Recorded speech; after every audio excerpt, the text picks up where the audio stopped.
Urusi ni nchi ambayo imejikita katika maeneo mbalimbali katika kanda ya kisayansi. Hawa ni watu wa kwanza kabisa kuunda satellite duniani, tukumbuke hivyo. Na pia tukumbuke kwamba Urusi ndiyo nchi ya kwanza ulimwenguni kupeleka satellite yake katika mwezi. Sasa katika nchi ya Urusi kuna maeneo mbalimbali ambayo ni asiri, kama kuna ile secret city, yani jiji ambalo rasili wanaoishi wanaanga wote wa Urusi. Na ukiachana na hilo, pia kuna sehemu inaitwa Kapustin Yar.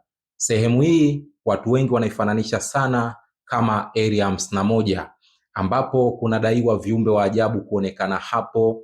Uchunguzi wa aina mbalimbali unafanyika hapo, teknolojia za kijeshi zinafanyika hapo, na pia ili kuingia katika sehemu hiyo inakulazimu wewe sasa kusaini mkataba wa kuto kusema chochote maisha yako yote. Je, unataka kuifahamu Kapustin Yar, Area 51 ya Urusi? Basi ungana na mimi hapa ili uweze kupata makala hii azimu kabisa kwa lugha ya Kiswahili. Karibu. Leo tunazungumzia moja ya maeneo ya siri zaidi nchini Urusi, Kapustin Yar. Wengine wanasema ni Area 51 ya Urusi. Wengine wanaamini UFO walitua hapo, lakini kilicho wazi ni kwamba eneo hili lina historia ya ajabu, ya kisayansi, ya kijeshi na ya kijasusi. Salia nasi kujua yote kuhusu Kapustin Yar, historia, makombora, nadharia za ajabu na hali yake ya sasa. Kapustin Yar ipo katika mkoa wa Astrakhan, kusini mwa Urusi, karibu na mpaka wa Kazakhstan. Eneo hili lilichaguliwa mwaka 1946 mara tu baada ya kumalizika kwa vita vya pili vya dunia kama kituo maalum cha kijeshi kwa ajili ya majaribio ya makombora. Wasovieti walivutiwa sana na teknolojia ya Wajerumani ya kombora la V-2. Kwa kutumia wanasayansi wa Kijerumani waliowakamata, walijenga kituo hiki ili kuanza utafiti wao wa makombora. Hili lilikuwa ni eneo la kwanza la Urusi kufanya majaribio ya makombora ya masafa marefu na teknolojia za anga. Katika miaka ya 1940 hadi 1950, Kapustin Yar ilikuwa kama moyo wa programu ya makombora ya Kisovieti. Majaribio ya kwanza ya kombora la R-1 toleo la Kisovieti la V-2 yalifanyika hapa. Katika miaka iliyofuata, makombora ya aina ya R-2, R-5 na R-12 na mengine yalijaribiwa. Haya ndiyo makombora yaliyoweka msingi wa silaha za nyuklia za masafa marefu, Intercontinental Ballistic Missile, ambazo baadaye ziliitishia dunia katika vita baridi. Hapa ndipo ambapo silaha za kwanza za nyuklia za kusafirishwa kwa makombora zilijaribiwa, na baadaye Kapustin Yar ilitumika kama eneo la kuendeleza makombora dhidi ya makombora, anti-missile system. Kabla ya Baikonur kuwa kituo kikuu cha anga za juu cha Kisovieti, Kapustin Yar pia ilitumika kuvurumisha satellite ndogo, roketi za utafiti na hata wanyama wa kwanza waliotumwa angani. Mwaka 1949 hadi mwaka 1957, Kapustin Yar ilitumika kufanya majaribio ya kwanza ya makombora yaliyochukua vifaa vya kisayansi kwenda tabaka la juu la anga. Hii ilikuwa ni hatua muhimu kuelekea uzinduzi wa Sputnik mwaka 1957. Hapa ndipo mambo yalipoingia kwenye nadharia zisizoeleweka kirahisi. Tangu miaka ya 50 kumekuwa na ripoti nyingi za kuona vitu visivyojulikana angani kama UFO vikizunguka eneo la Kapustin Yar.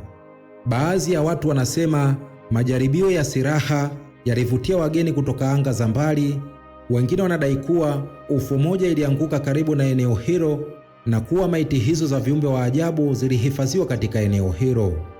Ripoti za maafisa wa kijeshi waliodai kuona taa za ajabu au vyombo vya kuruka visivyotambulika zimechangia jina la Kapustin Yar kuwa Area 51 ya Urusi.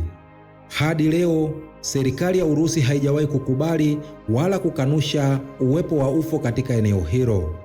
Kapustin Yar ni eneo lililofungwa kabisa kwa raia, halionekani kwa urahisi kwenye ramani za kiraia. Vitu vyote vinavyofanyika hapo ni siri ya kijeshi.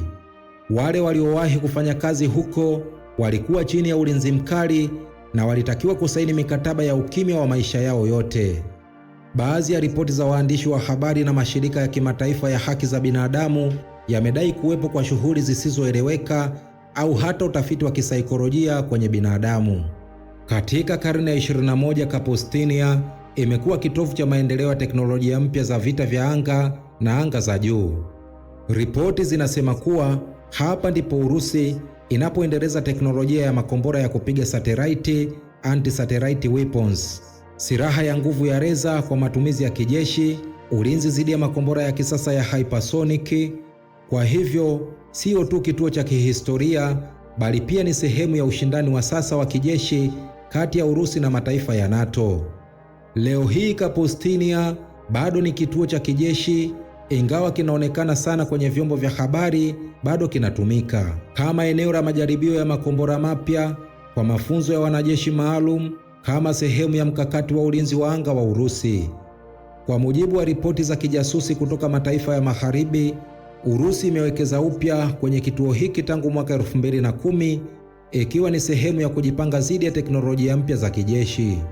Sawa na Area 51 ya Marekani, Kapustina ina historia ya majaribio ya silaha za hali ya juu, ushahidi wa kuwepo kwa UFO au teknolojia isiyoeleweka, siri kubwa zinazolindwa kwa nguvu za kijeshi.